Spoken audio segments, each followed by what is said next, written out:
They didn't build Boca Juniors with money or privilege. They built it with blistered hands, broken Spanish, and a promise made by 5 teenagers who refused to be invisible.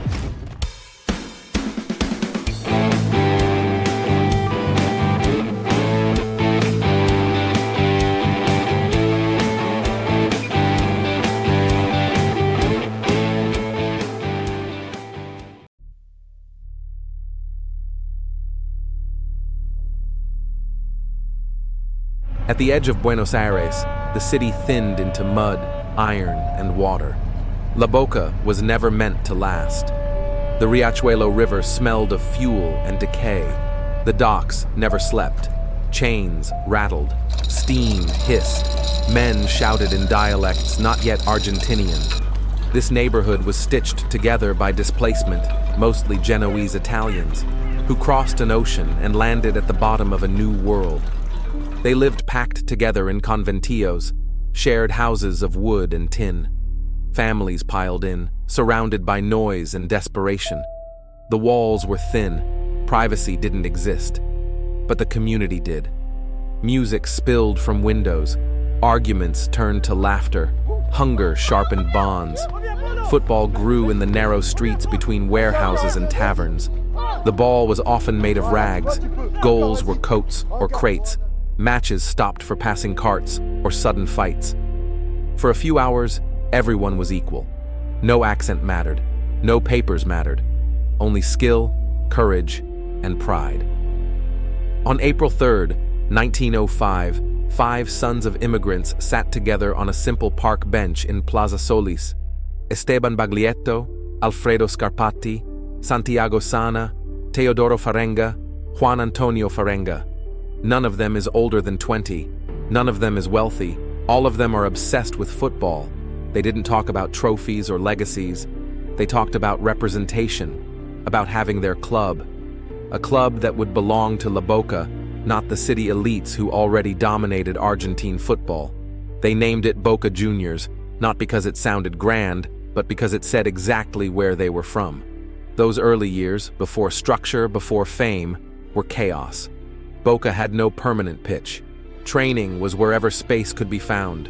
Empty lots, dock corners, dusty clearings. Players arrived straight from work, hands stained with grease or fish scales. There were no doctors, no fitness coaches, no tactics boards, just grit and repetition. In 1907, Boca played its first official matches wearing white shirts with black stripes. It didn't last. Jerseys changed constantly because fabric was expensive and donations were unpredictable. Once, they played in shirts borrowed from another team. Another time, in mismatched kits stitched together by family members. One lesser-known story from those early years tells of Boca teetering on the brink. In 1908, after a string of crushing defeats and internal rifts, several players threatened to abandon the club. Matches attracted little interest. Equipment deteriorated. The dream teetered. It was Alfredo Scarpati who, reportedly, went door to door in La Boca, seeking neighbors' help, coins, fabric, even just their presence. Boca endured not because it triumphed, but because the neighborhood refused to let it vanish. The choice of colors became legendary, but the reality was desperation. Boca needed a permanent identity. They agreed to adopt the flag's colors on the next ship entering the port. Fate, or chance, delivered a Swedish vessel. Blue and yellow, bright, defiant, impossible to ignore. From that moment on, Boca looked like La Boca felt, loud against a gray world. By 1913, Boca earned promotion to the top division. It wasn't smooth. They traveled packed into trucks. They changed clothes behind trees. They faced clubs with money and influence. And they played as if every match was personal. One untold moment from this era occurred in a match in which Boca arrived late due to transportation issues. Officials wanted to cancel the game and award a forfeit. Boca's players pleaded for time, changed in the open, and played anyway, winning against a better prepared opponent. That defiance became part of the club's DNA. Titles followed. Crowds grew. Boca became the voice of the working class in a sport increasingly shaped by hierarchy. Other clubs courted refinement. Boca embraced confrontation. Their football wasn't always beautiful, but it was fearless.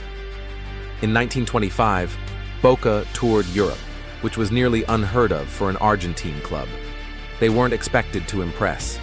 Instead, they shocked everyone. They won. Newspapers back home followed every match. When Boca returned, crowds greeted them as heroes, not just champions, but proof that La Boca belonged on the world stage. Then came La Bombonera. Built in 1940, the stadium defied logic. Steep stands and sharp angles created a structure that trapped sound and emotion. When fans sang, the noise echoed back. When they jumped, the ground vibrated. Visiting players called it claustrophobic. Some said it felt like being swallowed. There's an old story from a visiting goalkeeper. He claimed the noise was so intense he couldn't hear his own thoughts. Another said the stadium leaned toward the pitch when Boca attacked. Maybe these are exaggerations, but fear makes legends believable. The rivalry with River Plate hardened everything. When River moved to wealthier neighborhoods, the divide crystallized. Boca became the club of the people, River, the club of aspiration. Matches turned from games into wars of identity. Every Boca player learned quickly. Skill mattered, but courage mattered more. If you didn't fight, the shirt would reject you. In the mid-20th century, Boca became synonymous with resilience. Political upheaval shook Argentina. Economies collapsed and recovered. Boca endured, not always winning, but always present. One lesser-known tale from the 1970s tells of players who trained without pay for months during financial crises. They stayed because leaving felt like betrayal. Supporters brought food. Mechanics fixed the boots. Boca functioned like a neighborhood organism, not a corporation. By the late 1950s and 1960s, a new obsession took hold. The Copa Libertadores became Boca's proving ground.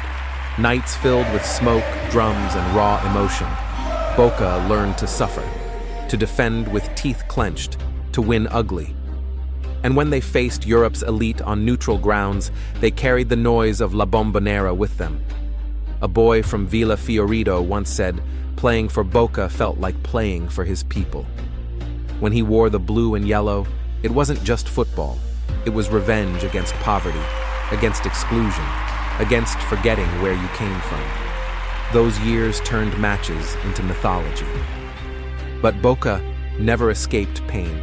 Lost finals, administrative chaos, financial mistakes. Generations grew up waiting for redemption. Critics said Boca was living off nostalgia, that modern football had passed them by. La Boca answered the same way it always had, by doubling down on emotion. Today, Boca Juniors is global. The badge is recognized everywhere, but its heart still beats in the same place, between rusted docks and painted walls, where immigrants once tried to build a life from scraps. Boca isn't elegant, it's not quiet, it's not neutral, it is memory, it is anger, it is joy squeezed out of struggle. From 5 teenagers on a bench to millions around the world, Boca Juniors stands as proof that greatness doesn't need permission, it only needs belief. Do you think Boca Juniors could only have been born in La Boca, or could this story happen anywhere else? If this story moved you, check the links mentioned in the video description and explore more untold football histories that shaped the game forever.